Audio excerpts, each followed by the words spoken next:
محمدا عبده ورسوله اما بعد فإن خير الحديث كتاب الله وخير الهدي هدي محمد صلى الله عليه وسلم وشر الأمور محدثاتها وكل محدثة بدعة وكل بدعة ضلالة وكل ضلالة في النار. اعوذ بالله من الشيطان الرجيم.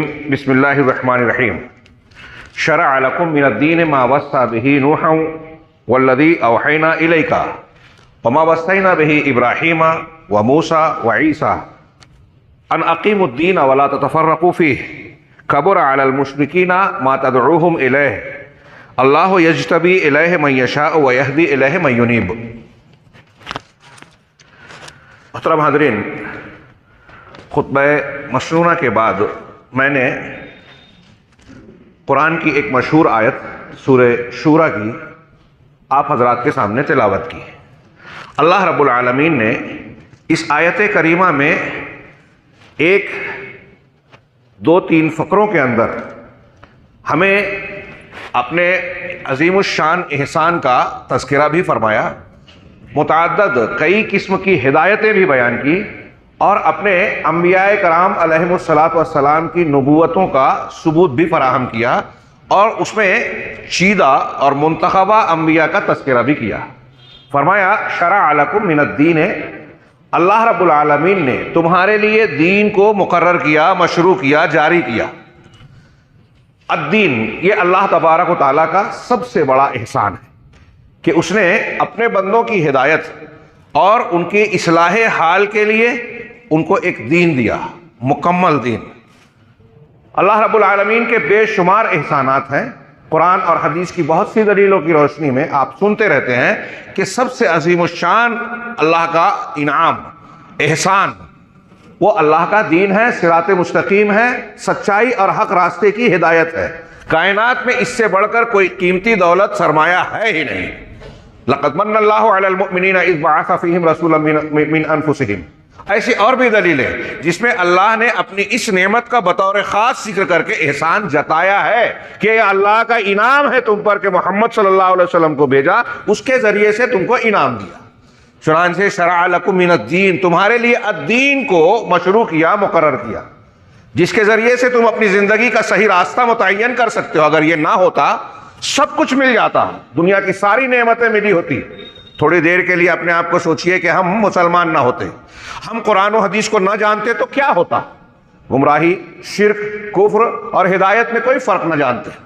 نتیجہ جانوروں کی طرح کھانے پینے والی زندگی تو گزار لیتے، لیکن دنیا کی بھی بہت ساری سعادتوں سے محرومی کے بعد، اس دنیا سے جانے کے بعد اللہ رب العالمین کے انتہائی بھیانک اور ہولناک عذاب کا لقمہ بنتے. اس سے بڑھ کر کوئی نقصان نہیں ہے. اس سے بچنے کا صرف ایک راستہ ہے الدین، وہ دین جو اللہ تبارک و تعالیٰ نے ہمارے اور آپ کے لیے مشروع کیا اور بتایا کہ یہ ہدایت کا، یہ سچائی کا راستہ ہے جو جنت تک پہنچانے والا ہے. شرع لکم من الدین، کون سا دین؟ ما وصى به نوحا والذی اوحینا الیک، اس دین کو مشروع کیا جس کی وصیت، تاکیدی حکم ہم نے نوح علیہ السلام کو کی تھی، حضرت نوح علیہ السلام کو، اور اس کی وحی آپ کی طرف بھی کی.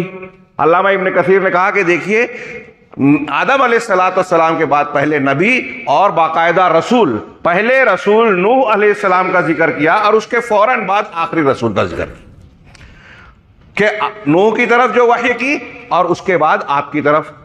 والذی اوحینا الیک ووصینا بہ ابراہیم وموسیٰ وعیسیٰ.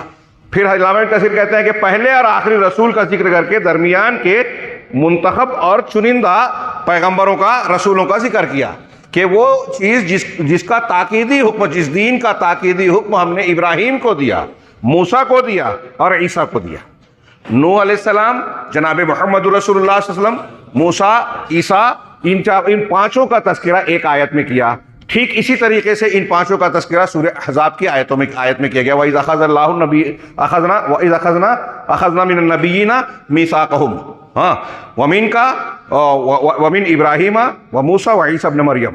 یہ پانچوں کا تذکرہ عام طور سے اہل السنہ والجماعہ کے علماء کرام کہتے ہیں کہ یہ پانچ اولو العزم رسول ہیں، صفوۃ الصفوہ، چنندہ لوگوں میں بھی چنندہ. آپ عقیدے کی کتابوں میں پڑھیں گے اور جانتے ہیں یہ ہمارے بچوں کو ہم پڑھاتے ہیں سمجھاتے ہیں کہ تو تمام انسانوں میں سب سے افضل گروہ انبیاء کرام کا ہے۔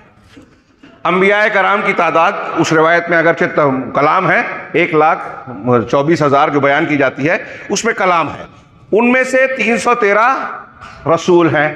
انبیاء میں ان رسولوں کا درجہ اونچا، تمام انسانوں میں انبیاء سب سے بہتر، انبیاء سے اونچے رسول۔ یہاں یاد رکھیں انبیاء کا درجہ سب سے اونچا ہے قرآن و حدیث کی۔ اگر کوئی کہتا ہے کوئی یہ کہتا ہے کہ ہمارے پیر صاحب، شیخ صاحب، مشیخت یہ انبیاء سے اونچے درجے کے ہیں، ایسا اہل تصوف کے یہاں پایا جاتا ہے، یہ قول، یہ بات، یہ عقیدہ پایا جاتا ہے۔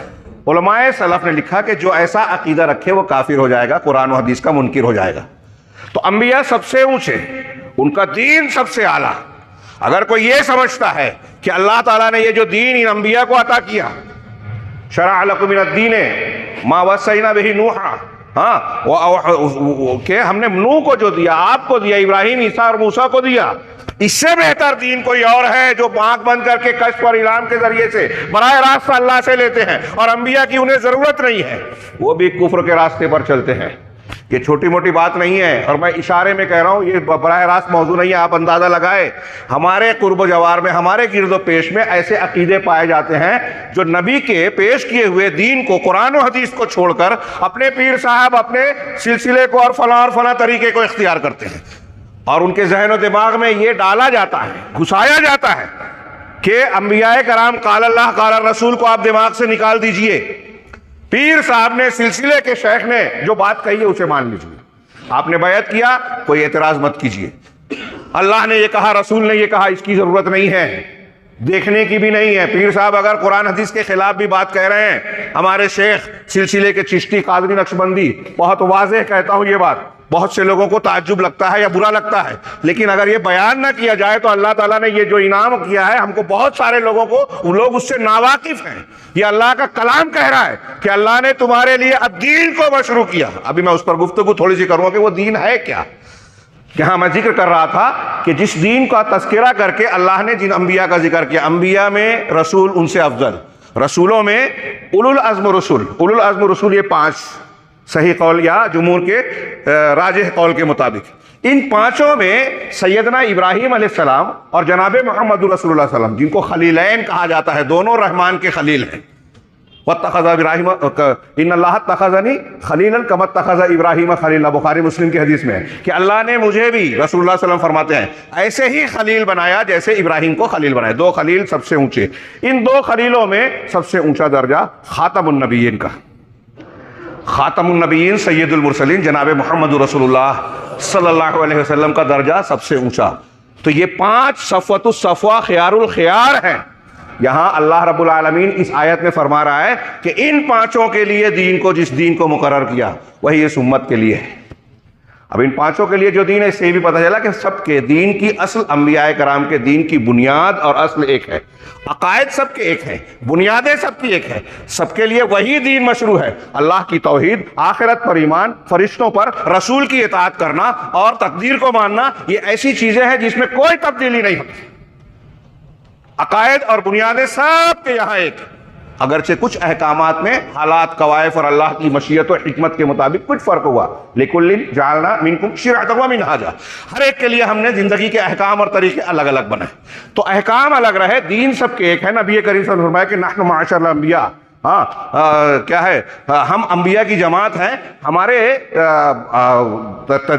دین ایک ہے اور طریقے الگ الگ ہیں، ہم سب اخیافی اللہتی بھائی ہیں۔ اللہ کے رسول صلی اللہ علیہ وسلم کا فرمان ہے۔ بہرحال یہ میں عرض کر رہا تھا کہ ان 5 انبیاء کا اہل علم نے کہا کہ خاص ذکر کیا۔ اب سوچئے کہ یہ 5 ان کے حالات کے موافق مناسبت سے اللہ نے ایک دین دیا، اور حقیقت یہ ہے کہ اس دین کو، یہ جو میں نے ابھی درجے بتائے، اہل علم کہتے ہیں کہ کیوں ان کا درجہ اونچا اونچا، ایک سے اونچا دوسرا، تلک الرسل فضلنا بعضهم علی بعض، کیسے ہے؟ جس نے اس دین کے تقاضے، احکامات اور اس کی تقاضوں کو پورا کرنے کے لیے جتنے زیادہ محنت کی، جتنا اس کو پورا کیا، اس کا درجہ اتنا اونچا۔ توحید اور اللہ رب العالمین کے حقوق کی ادائیگی میں جس پیغمبر کو جتنا موقع ملا، اس نے توحید کے تقاضے کو جتنا پورا کیا اتنا اس کا درجہ اونچا بنا. اس میں حضرت ابراہیم علیہ السلام، موسیٰ علیہ السلام اس سے پہلے، پھر حضرت ابراہیم، پھر جناب محمد رسول اللہ صلی اللہ علیہ وسلم. آپ کی شریعت، آپ کی شخصیت، آپ کا دین سب سے کامل مکمل توحید کے تقاضوں کو سب سے زیادہ پورا کرنے والا. زندگی کے، حیات کے جتنے بھی مقاصد ہیں سب سے زیادہ مکمل طریقے پہ جناب محمد رسول اللہ صلی اللہ علیہ وسلم نے پورا کیا، اس لیے آپ سب سے کامل ہیں. اب جس دین کے تقاضوں کو پورا کر کے یہ لوگ اعلیٰ درجے کے بنے، کامیاب ہوئے، اس دین سے بہتر کوئی دین ہو سکتا ہے؟ الدین سے مراد کیا؟ اللہ تعالیٰ کہہ رہا ہے کہ اس نے مشروع کیا، آپ کو حکم دیا، ابراہیم، موسیٰ، عیسیٰ، ان لوگوں کو تاکیدی حکم دیا. کیا دیا؟ ان اقیم الدین، کہ الدین کا کی اقامت کرو. اقامت دین، اقامت کا مطلب کیا؟ قائم کرنا. کیسے قائم کرنا ہے؟ اس کو عمل میں لانا ہے، اپنے اوپر نافذ کرنا ہے، دوسروں کو اس تک پہنچانا ہے. انبیاء کرام کو حکم دیا اللہ تعالیٰ نے، انبیاء کرام کو حکم دیا. سوال یہ ہے کہ ان انبیاء کرام نے اس حکم پر عمل کیا کہ نہیں کیا؟ نوح علیہ السلام نے کیا، ابراہیم علیہ السلام نے کیا ہے نہیں کیا؟ ظاہر سی بات ہے انہوں نے اپنی ذمہ داری، ڈیوٹی اللہ تعالیٰ کا جو حکم تھا اس کو پورا کیا. اس میں کوئی خیانت، کوئی کوتاہی نہیں برتی. جو ایسا کہتا ہے کہ انبیاء اپنے مشن میں ناکام رہے، وہ گمراہ ہے، کفر کے راستے پر ہے. وہ کتنا بھی بڑا آدمی ہو، اگر کسی نبی کو ناکام کہتا ہے تو یہ کہہ رہا ہے کہ اللہ تعالیٰ نے اپنی نبوت کا انتخاب غلط کیا، اللہ پر الزام لگا رہا ہے. اور ہمارے یہاں ایسے اقوال پائے جاتے ہیں، شعور اختیار کیا جائے. وہ ان کی غلطی اگر اجتہادی ہوگی تو اللہ معاف کر سکتا ہے، ہمیں جانتے بوجھتے ایسے غلط اقوال کے پیچھے نہیں جانا چاہیے. تو اقامت دین یا دین کو قائم کرنا کیسے ہوتا ہے؟ اب حضرت ابراہیم علیہ السلام، میں عرض کرنا چاہتا ہوں سمجھانے کے لیے، خطبے کا وقت بہت محدود ہوتا ہے. ہاں، آپ غور کیجئے، حضرت سیدنا ابراہیم کا واقعہ ہم ہر عید الاضحیٰ اور حج کے موقع پر پڑھتے ہیں. موقع پر پڑھتے ہیں نا ان کی زندگی. وَإِذِ ابْتَلَىٰ إِبْرَاهِيمَ رَبُّهُ بِكَلِمَاتٍ فَأَتَمَّهُنَّ. جب ابراہیم سے ان کے رب نے کچھ کلمات کے ذریعے آزمایا تو انہوں نے اس کو پورا کیا. ہاں، اب یہ کلمات کیا ہے؟ آپ علماء کرام سے بڑی تشریحات سنتے ہیں. سیدنا ابراہیم نے جس ماحول میں آنکھ کھولی، کس طرح سے تبلیغ کی، اپنے باپ کو نصیحت کی، باپ کے بعد قوم کو نصیحت کی. باپ کو جو ہے سورہ مریم میں کتنی بہترین تقریر کی، ہاں، کہ ابا جان، ہاں، کہ یا ابتی لما تعبد ما لا يسمع ولا ما لا يسمع ولا ما لا يبصر ولا يسمع ولا یغنی عنک شیئا. ابا جان، آپ اس کی پوجا کیسے کرتے ہیں جو نہ سنتا ہے، نہ دیکھتا ہے، نہ آپ کے کسی کام آ سکتا ہے؟ ابا جان، ہاں، میرے پاس علم آ گیا. ہاں، اگر آپ میری بات مانیے، ہاں، میں تم کو سیدھا راستہ بتاؤں گا. پوری تقریر سورہ مریم میں ملاحظہ فرمائی. جب حضرت ابراہیم اپنے باپ کو یہ دعوت دے رہے تھے تو آپ اقامت دین کر رہے تھے، اقامت دین کا فریضہ انجام دے رہے تھے. جب قوم سے کہہ رہے تھے کہ یہ ستارے کو تم پوچھتے ہو، چلو تھوڑی دیر میں مان لوں بطور مناظرہ. ڈوب گیا، کہا یہ نہیں ہو سکتا، چاند کو مانتا ہوں. پھر وہ ڈوبا تو سورج کو کہا، وہ بھی ڈوب گیا تو کہا کہ تمہارے شرک سے میں بری ہوں.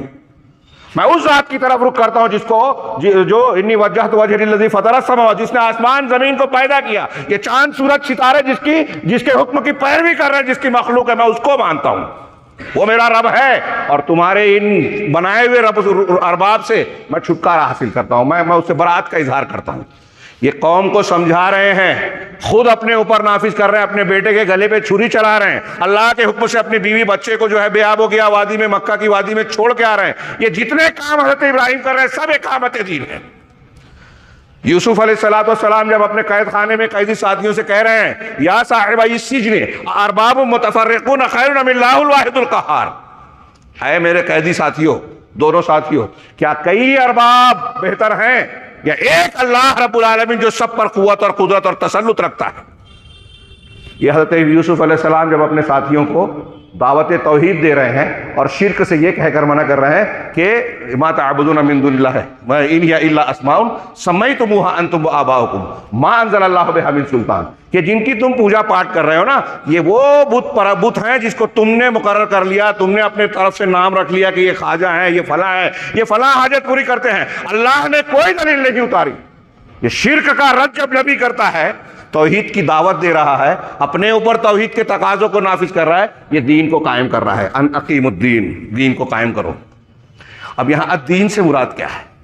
ایسے آپ پورے انبیاء کے واقعات، نبی کریم صلی اللہ علیہ وسلم کی پوری حیات طیبہ دیکھیے، آپ اپنے طور سے دین کے جن تقاضوں پر عمل کر رہے ہیں اور قوم اور امت کو جو کچھ بتا رہے ہیں یہ سب دین کو قائم کرنے کا حصہ ہے. اور اس دین کی بنیاد کیا ہے؟ ان اقیم الدین کیا ہے؟ دین کو قائم کرنا ہے. وہ دین کیا ہے؟ اس دین کا معنی ہم شریعت اسلام جس کی اصل الاصول توحید ہے، عبادت کو اللہ کے لیے خالص کرنا. تمام انبیاء کا بنیادی پیغام یہی تھا، رسالت یہی تھی. وَلَقَدْ بَعَثْنَا فِي كُلِّ أُمَّةٍ رَسُولًا. اللہ نے فرمایا کہ ہم نے ہر امت، ہر قوم میں رسول بھیجا. ہر رسول کی رسالت کیا تھی؟ ان اعبدوا اللہ، کہ اللہ کی عبادت کرو. وَاجْتَنِبُوا الطَّاغُوتَ. کافی صرف اتنا نہیں ہے کہ آپ لوگوں سے کہو ایسا کرو ایسا کرو ایسا کرو، صرف یہ بتائیں کہ یہ فضیلت ہے، یہ فضیلت ہے، یہ فضیلت ہے. آج کل دعوت کا کام کچھ لوگ ایسا ہی کرتے ہیں کہ ہم دعوت کا کام کریں اور کسی کو برا بھی نہ لگے. میرے بھائیو، انبیاء کا یہ طریقہ نہیں ہے. سارے انبیاء کی دعوت کا آغاز یہی ہے. ہاں، کل ہمارا عظمت توحید کانفرنس ہونے والی ہے، اس میں آپ سنیں گے توحید کی حیثیت کیا ہے. ہاں، آج کے لوگوں کو مسلمان کہتے ہیں اپنے آپ کو. جو پہلا سبق ہے، ہاں، اہل علم نے بیان کیا اور آپ مطالعہ کر کے غور و فکر کریں تو معلوم ہوگا کہ نبی کریم صلی اللہ علیہ وسلم کے سماج اور معاشرے میں ایک بچہ اور بچی جن بنیادوں کو جانتی تھی، آج ہمارے یہاں بہت بڑے بڑے لوگ دین کے ٹھیکیدار اس سے ناواقف ہیں. ہوائی بات میں نہیں کہہ رہا ہوں، حقیقی ایک سچائی ہے، حقیقت ہے. دین کا کام کر رہے ہیں اور دین کی بنیاد سے ناواقف ہیں. دین کو قائم کرنے کی بات کرتے ہیں اور دین کے بھیجنے والے کے حقوق سے، اس کے اسماء و صفات، اس کی توحید سے ناواقف، اس کی اہمیت سے ناواقف. انبیاء کرام علیہ السلام کے دعوت اور دعوت کے طریقے سے ناواقف. اس طرح دعوت کا کام نہیں. دنیا میں کوئی دعوت جو نبی کے طریقے پہ نہ ہو کامیاب ہو ہی نہیں سکتی، اس کے نتائج بہتر حاصل ہو ہی نہیں سکتے. یہ انبیاء کا طریقہ بتا رہے ہیں. ہم سماج کی اصلاح کرنا چاہتے ہیں، اپنے گھر کو سدھارنا چاہتے ہیں، جنت میں جانا چاہتے ہیں، تو یہ اللہ رب العالمین نے ہم کو پورا کیا، احسان کیا کہ ہم کو دین دیا. کون سا دین؟ وہ دین جو ابراہیم، نوح، عیسیٰ، موسیٰ، تمام انبیاء کا دین تھا، اور جناب محمد رسول اللہ صلی اللہ علیہ وسلم کو اس کی سب سے کامل، مکمل اور آخری شکل عطا فرمائی اور اس کے وارث ہم کو بنایا. وہ الدین کیا ہے؟ اٹھائیے. اللہ رب العالمین نے جو فرمایا فَأَقِمْ وَجْهَكَ لِلدِّينِ حَنِيفًا، اللہ تعالیٰ نے کہا اپنے رخ کو ایک رخ کر کے، ایک طرف کر کے، سب سے کٹ کر، ہٹ کر، صرف اللہ رب العالمین کی طرف اپنے چہرے کو موڑ لیجئے. صرف اللہ کے لیے عبادت کیجئے، اسی کے لیے دین کے کام کیجئے، اخلاص لائیے، تقوی لائیے، جینا مرنا اللہ کے لیے، صرف اسی کی طرف اس سے لو لگائیے. فطرت اللہ التی فطر الناس علیہا، یہ اللہ کی فطرت ہے جس پر لوگوں کو پیدا کیا. کل مولود یولد علی الفطرہ، ہر بچہ فطرت پر پیدا ہوتا ہے. فابواہ یحودانہ او ینصرانہ او یمجسانہ، ماں باپ اس کو یہودی، نصرانی اور مجوسی بناتے ہیں. اللہ نے، اللہ کے رسول صلی اللہ علیہ وسلم نے یہ نہیں فرمایا، بخاری مسلم کی مشہور حدیث ہے، کہ فطرت پر پیدا ہوتا ہے، ماں باپ یہودی، نصرانی، مجوسی بناتے ہیں. یہ نہیں کہا کہ یہ ماں باپ مسلمان بناتے ہیں. کیوں؟ اس لیے کہ مسلمان تو وہ پیدا ہوا ہے، وہ اسلام پر. اب مسلمان ماں باپ اگر اسلام پر باقی رکھتے ہیں تو فطرت پر قائم رکھتے ہیں. اگر ایک آدمی غیر مذہب کو اختیار کرتا ہے اسلام سے ہٹ کر تو وہ فطرت سے ہٹ رہا ہے، اپنی فطرت کو بگاڑ رہا ہے. اللہ نے کہا لا تبدیل لخلق اللہ، اسی آیت میں فاقم وجہک للدین حنیفا فطرت اللہ التی فطر الناس علیہا لا تبدیل لخلق اللہ. اللہ کی مخلوق میں تبدیلی نہیں ہے، تخلیق اور بناوٹ میں. تو کچھ لوگوں نے کہا کہ یہاں خبر بمانا امر ہے، یعنی لا تبدیلہ کا اس معنی میں ہے کہ لا تبدلو، تم تبدیل نہ کرو اللہ کی فطرت کو. یعنی توحید کے راستے سے، دین کے سچے راستے سے ہٹ کر شرک اور بدعت کے راستے پر مت جاؤ، ورنہ تم اللہ کے راستے میں، اللہ کی تخلیق میں بگاڑ کر رہے ہو. جو اللہ نے صراط مستقیم دیا، تمہاری جو فطرت بنائی تھی توحید کی، اس سے ہٹ گئے تو فطرت کو تم نے تبدیل کر دیا. اور بھی دوسرا معنی ہے، اس کو ابھی چھوڑتے ہیں، راجع معنی یہی بیان کیا اہل علم نے. تو لا تبدیل لخلق اللہ، اللہ تعالیٰ کی مخلوق کو تبدیل نہ کرو، یعنی شرک و کفر اور فطرت میں فطرت کو بدل کے غلط راستوں کو اختیار نہ کرو. یہ الدین کیا ہوا؟ اس آیت کے مطابق یہ توحید کا راستہ ہوا. اپنے جینے مرنے کو، زندگی کو، اپنی عبادات کو، ظاہر باطن کو، نماز، روزہ، حج، زکوٰۃ، دعوت، سب کو اللہ کے دین کے تابع کر دو. اللہ کے لیے کرو، اور کیسے؟ اللہ کے بتائے ہوئے، رسول کے ذریعے سے بتائے ہوئے طریقے پہ کرو. یہ ہے الدین.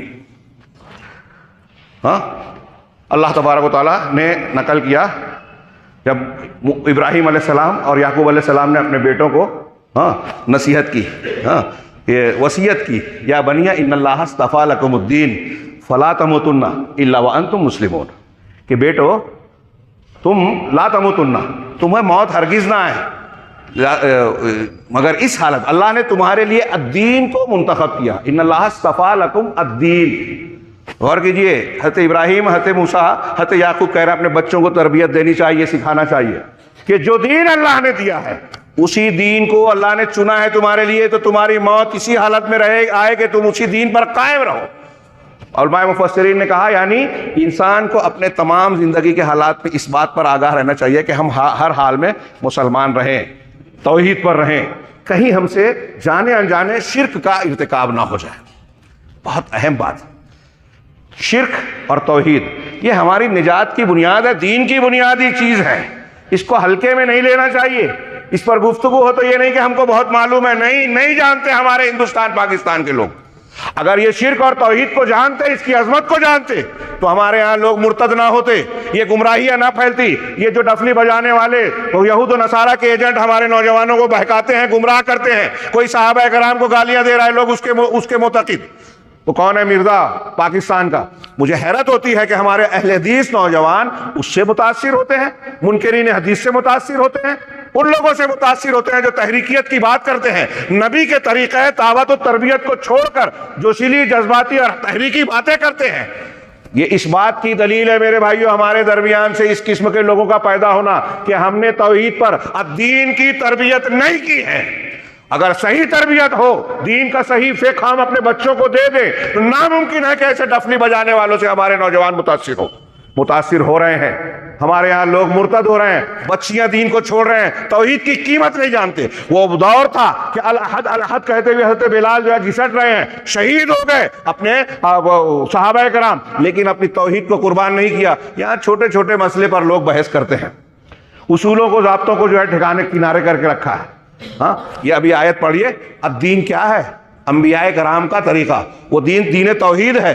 توحید کو لوگ غیر اہم سمجھتے ہیں۔ یہ باتیں آئے گی۔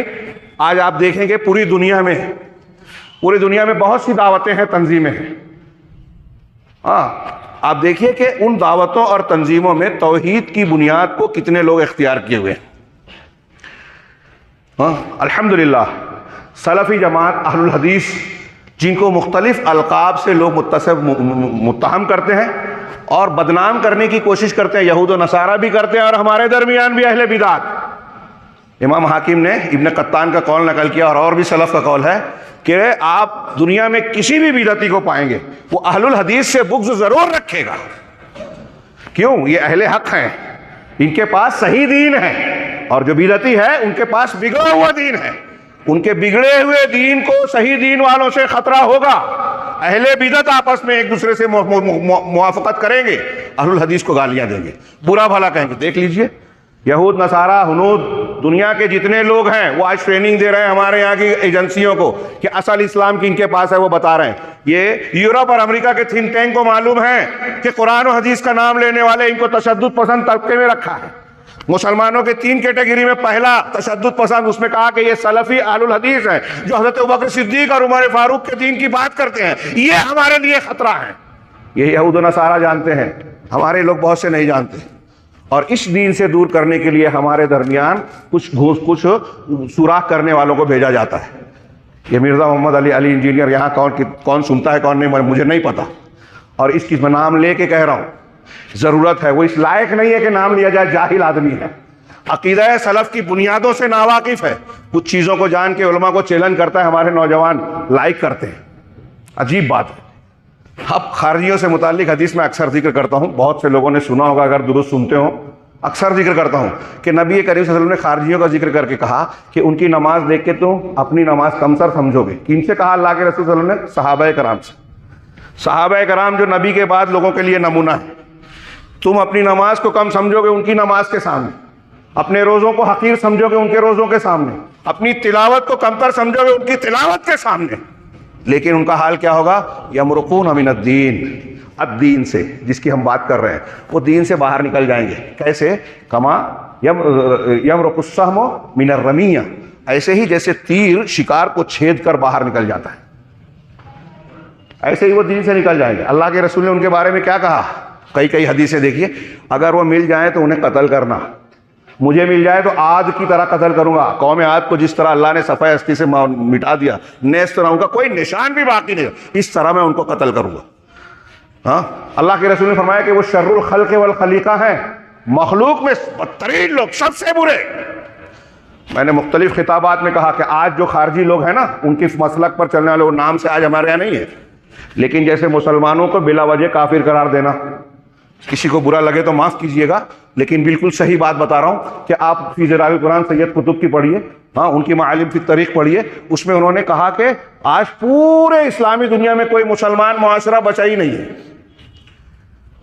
مسجدوں کے مناروں سے اذان ہوتی ہے، اشہد ان لا الہ الا اللہ اشہد ان محمد، یہ سید قطب صاحب کہہ رہے ہیں، اللہ معاف کرے ان کو، لیکن وہ کہہ رہے ہیں کہ اذان سے شہادتین کے کلمے تو بلند ہو رہے ہیں، لیکن یہ مسلمان نہیں ہیں.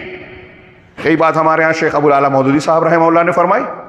ہاں، انہوں نے کہا آج ہمارے ہاں ایک طبقہ ہے جو کہتا ہے وَمَن لَمْ يَحْكُم بِمَا أَنزَلَ اللَّهُ فَأُولَٰئِكَ هُمُ الْكَافِرُونَ.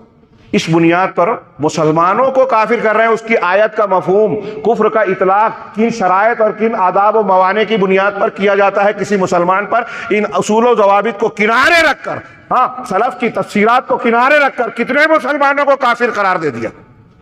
یہ خارجیت ہے. اور آج ہمارے یہاں یہ بہت عام ہے، حکام کے خلاف، علماء کے خلاف بھڑکانا.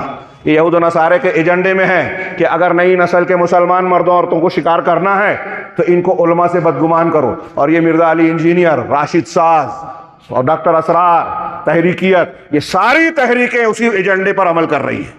ہماری نئی نسل کو علماء سے بدگمان کر رہی ہیں، دین سے بدگمان کر رہی ہیں، اور جوشیلے جذبات نعروں کے ذریعے سے بتاتے ہیں کہ دین اس میں ہے، آپ کی عزت اس میں ہے، جبکہ اس میں عزت نہیں ہے، خطرہ ہے. اصل دین سے انحراف ہے، نبی کے طریقے سے انحراف ہے. نبی کا طریقہ کیا ہے؟ میں وہی بتانا چاہتا ہوں آج کے خطبے میں، کہ اللہ نے ان انبیاء کا ذکر کیا اور کہا ان اقیم الدین، دین کو قائم کرو. اب دین کی وضاحت میں پہلے کر رہا تھا کہ لوگ دین کا معنی ہی نہیں سمجھ رہے ہیں. کسی نے حکومت کا قیام، اب یہ اقامت دین کا ہمارے ہاں ایک طبقہ یہ معنی لیتا ہے کہ اقامت دین اقامت حکومت ہے. بتائیے حضرت نوح علیہ السلام نے حکومت قائم کی، حضرت یوسف علیہ السلام کر سکے حکومت قائم، حکومت میں شریک ہوئے، اس میں کوئی کہہ سکتا ہے؟ کتنے انبیاء نے حکومت قائم کی؟ اب جب یہ بات آڑے آئی تو کہہ دیا کہ انبیاء کرام اپنے مشن میں کامیاب نہیں ہو سکے. کتنی بڑی جسارت ہے. مولانا ابو الاعلیٰ مودودی صاحب کی تحریروں میں ہے.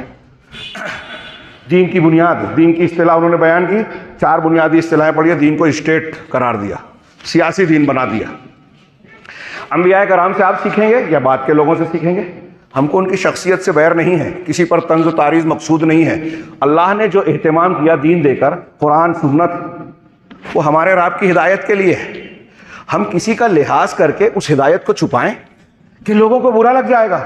اگر یہی سوچ کر نبی صلی اللہ علیہ وسلم اپنے قوم، اپنے رشتہ داروں کو حق و ہدایت نہ بناتے تو وہ بھی ان کے دوست ہوتے نا.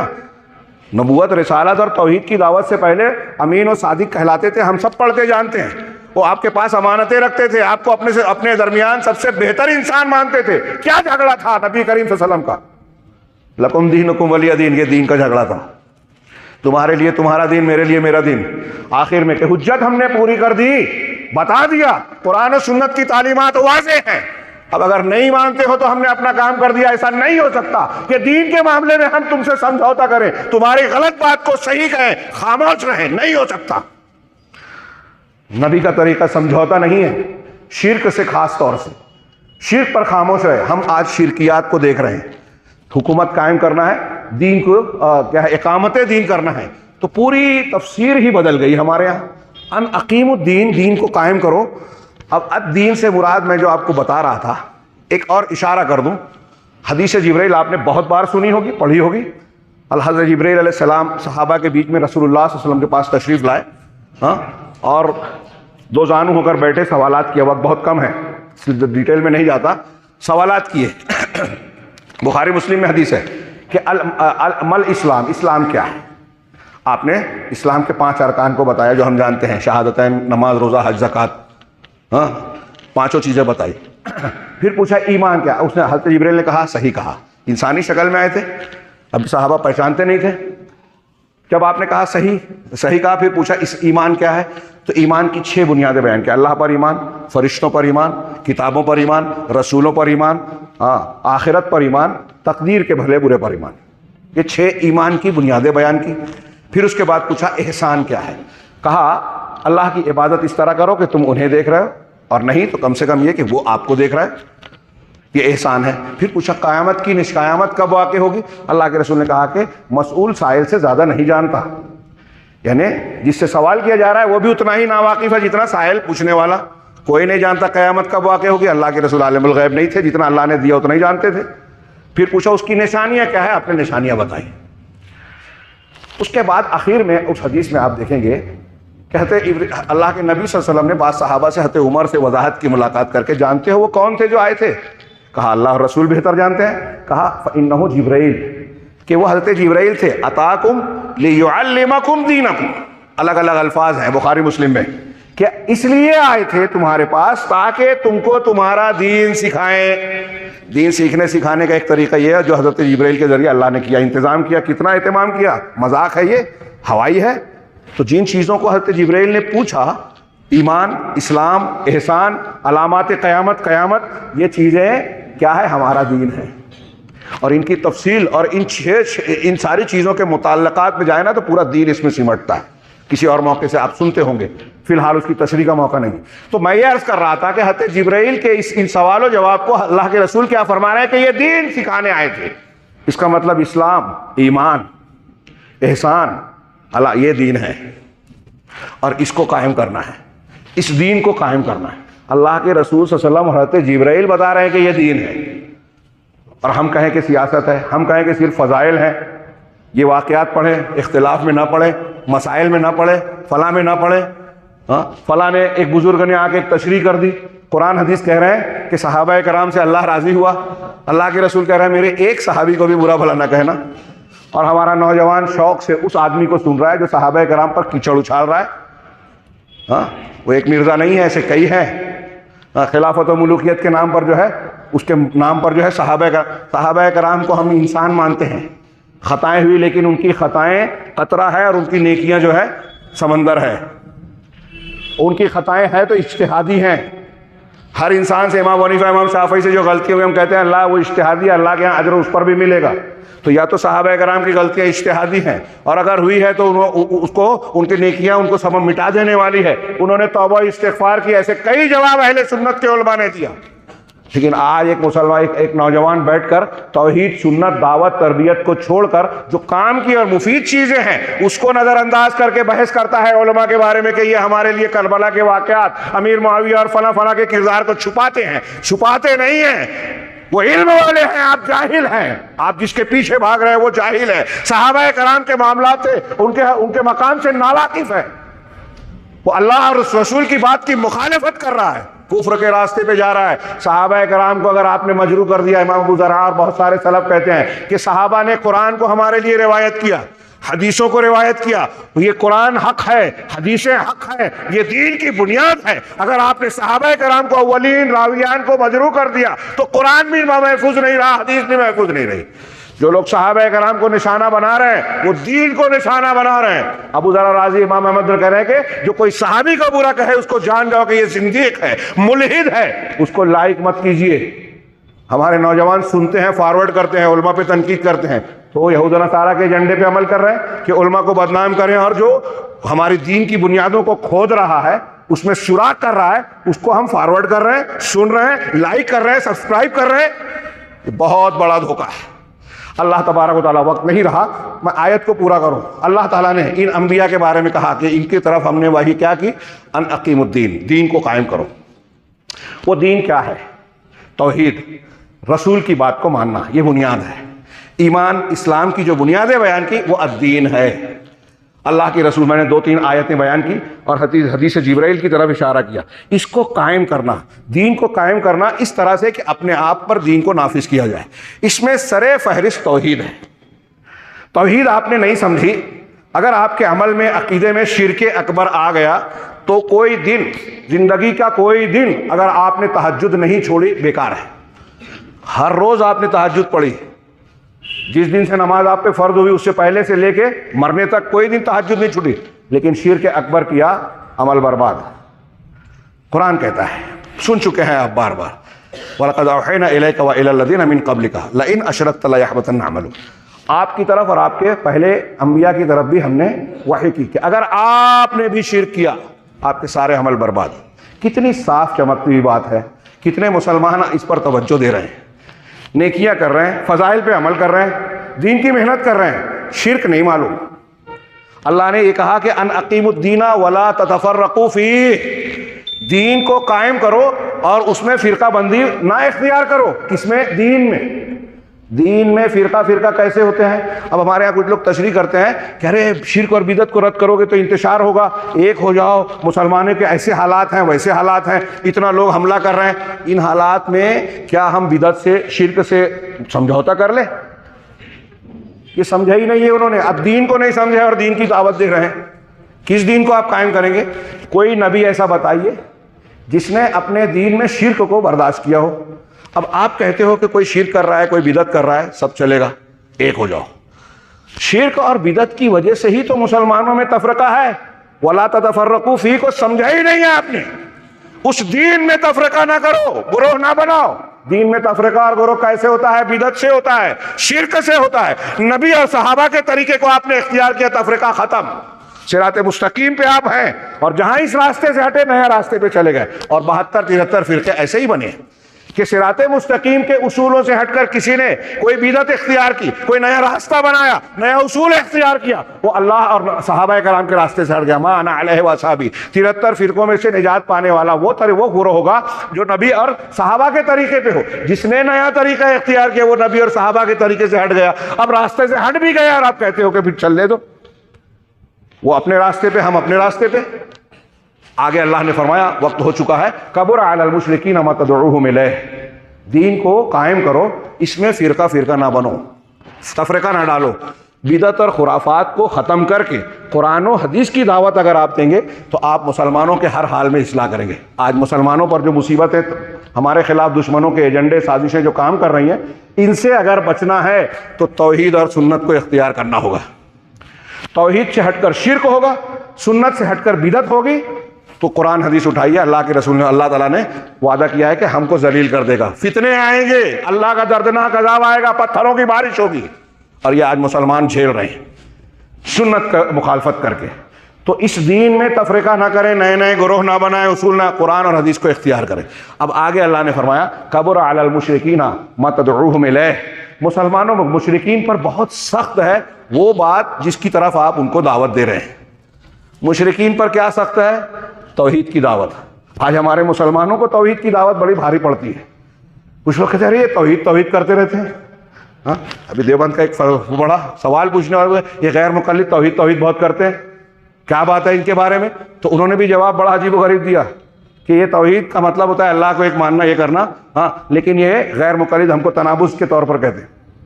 یہ جو ہے ان چیزوں کو اس میں غلو اور افراط کرتے ہیں، اور ان چیزوں کو بھی شرک میں بتا دیتے ہیں جو شرک نہیں ہے، جیسے بزرگوں سے تبرک حاصل کرنا آداب کے ساتھ، اور فلاں دو مثالیں دی۔ انا للہ و انا الیہ راجعون۔ آپ دیوبند، میں نے ابھی محسلہ میں یہ بات کہی، کتنا بڑا ادارہ ہے، کتنے بڑے بڑے علماء ہیں۔ اب ایک عام آدمی، جاہل آدمی ان کے علماء کی بات سنے گا، فتویٰ پڑھے گا، تو اس کو مانے گا کہ نہیں مانے گا؟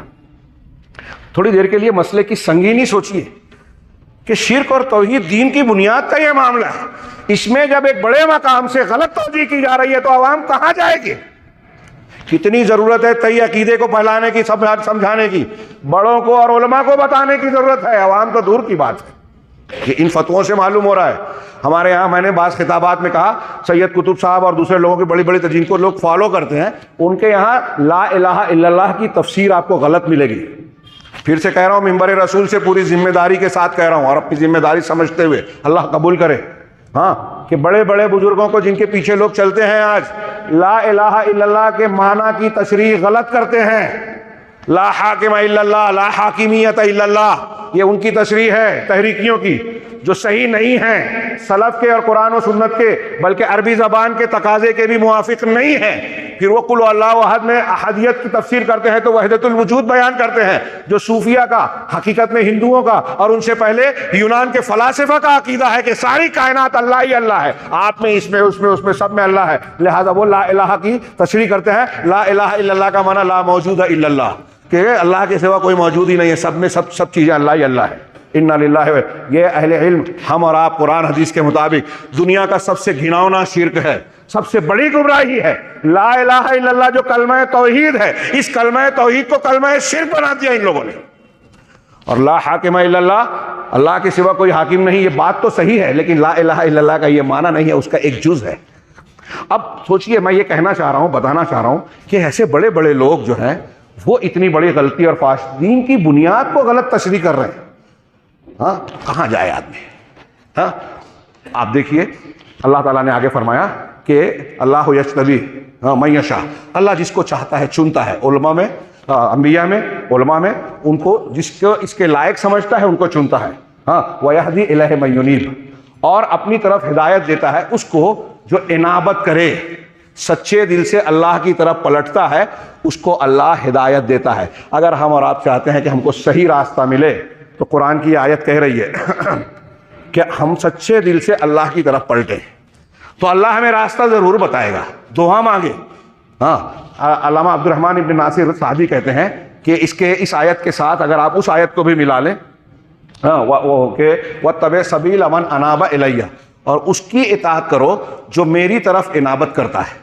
اور ان دونوں کو، آیتوں کو ملانے کے بعد صحابہ کرام کے حالات کو پڑھو۔ یہ عبد الرحمن بن ناصر السعدی بہت بڑے مفسر سعودی کے گزرے ہیں، استاد الاساتذہ، ہاں، بہت بڑے عالم، بڑی کتابوں کے مصنف۔ وہ کہہ رہے ہیں کہ ان دونوں آیتوں اور صحابہ کے حالات کو دیکھیں تو پتہ ہی چلتا ہے کہ صحابہ کرام انابت میں دوسروں سے سب سے آگے تھے، لہٰذا ان کی اتباع کرنی چاہیے، اور خاص طور سے خلفائے راشدین کی۔ اب ہمارے ہاں جو ایرے غیروں کو اپنا لیڈر بنا رہا ہے، سبسکرائب اور لائک کر رہا ہے، مرزا فلاں اور فلاں، وہ صحابہ کرام کے مقام کو کیا پہچانے؟ عبداللہ بن مبارک سے کسی نے پوچھا کہ عمر بن عبدالعزیز زیادہ افضل تھے یا امیر معاویہ؟ کہا کیا؟ ابن مبارک نے کہا کہ عمر بن عبدالعزیز حضرت امیر معاویہ کے ناک میں اللہ کے رسول صلی اللہ علیہ وسلم کے ساتھ چلتے ہوئے جو غبار گیا تھا نا، مٹی کا ایک تنکا، وہ بھی عمر بن عبدالعزیز سے زیادہ افضل ہے۔ تو مقام صحابیت کو تم نے سمجھا ہی نہیں ہے۔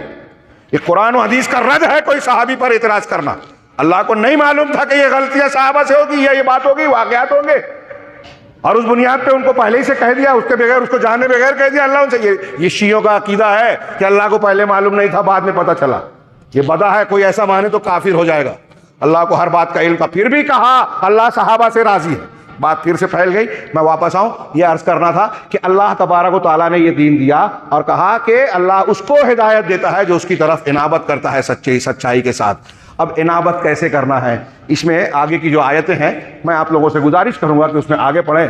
علامہ ابن کثیر نے آگے 2-3 آیتوں میں جو یہود و نصارہ کا ذکر کرنے کے بعد کہا کہ فَلِذَٰلِكَ فَادْعُ إِلَيْهِ، کہ اسی وجہ سے آپ اسی کی طرف دعوت دیجئے، وَاسْتَقِمْ كَمَا أُمِرْتَ، یہ آگے کی آیت ہے ایک آیت کے بعد، اور جیسے آپ کو حکم دیا گیا ویسے ہی آپ دین پر قائم رہیں۔ نبی کو بھی کہا گیا کہ جو دین آپ کو دیا اسی پر قائم رہیں، ادھر ادھر نہ جائیں۔ تو ہم کو بھی اس کی پابندی کرنی ہے۔ دین سیکھنے کے لیے عوام کی جہاں تک بات ہے، وہ علماء ربانیین کو دیکھیں۔ یہ جو ایرے غیر نتھو خیرے بغیر سند کے جو ہمارے درمیان کود پھاند رہے ہیں، اچھل کود رہے ہیں، اور یہود و نصارہ کے ایجنٹ ان کو مشہور کرتے ہیں، لائک کرتے ہیں، نوجوان دکھتا ہے کل تقریر ہوئی 1 لاکھ لوگوں نے سن لیا تو سمجھتے ہیں بڑا عالم ہے۔ جی نہیں، یہ جتنے باطل پرست ہیں اس طرح کی چیزوں کا استعمال کرتے ہیں، ہمارے خلاف جال بنے گئے ہیں، کہاں کہاں سے سازش کی گئی ہے ہم کو اندازہ بھی نہیں ہے، نصاب تعلیم سے، میڈیا سے، کتاب سے، ٹی وی چینل سے، اور مختلف قسم کے جو ہمارے لوگ موبائل پر پروگرام دیکھ رہے ہیں، کہیں فحاشی شہوات کے فتنے ہیں، شبہات کے فتنے ہیں۔